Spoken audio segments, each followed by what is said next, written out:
What's up, guys?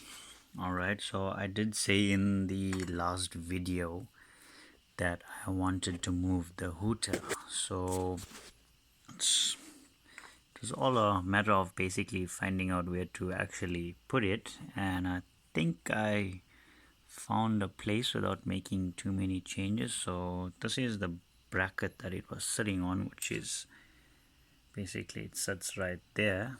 So it's just a nut on the back here that you open up, which is this little guy, and the Hooter basically comes right off.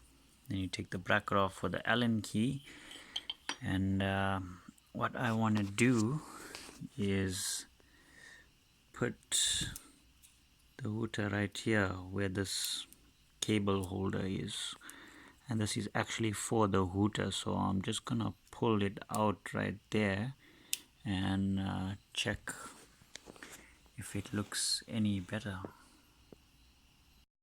Okay, so it didn't work out there because the gap on the top right there isn't enough to put the nut and the washer, so it also sits at an angle that I don't like, and I don't really want to bend that bracket. So what I'm going to do is I'm going to take this off, and I'm going to put the bracket on here, one side of it, so hopefully that works.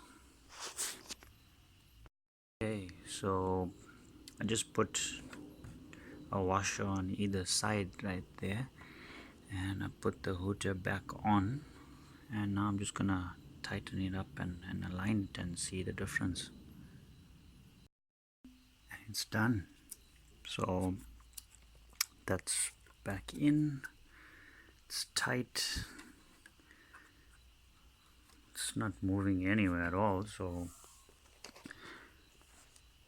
it's not touching on top, and the other side is just resting against there.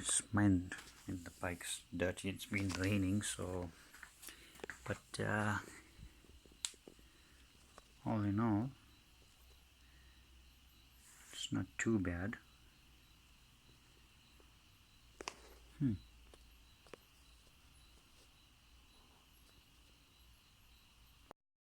From this angle it does look a lot better because you can actually see the whole Z in the back compared to it being blocked off before, so it worked out pretty well.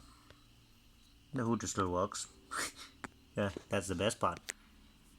But yeah, small jobs, big differences. I'm happy. Illusion is out.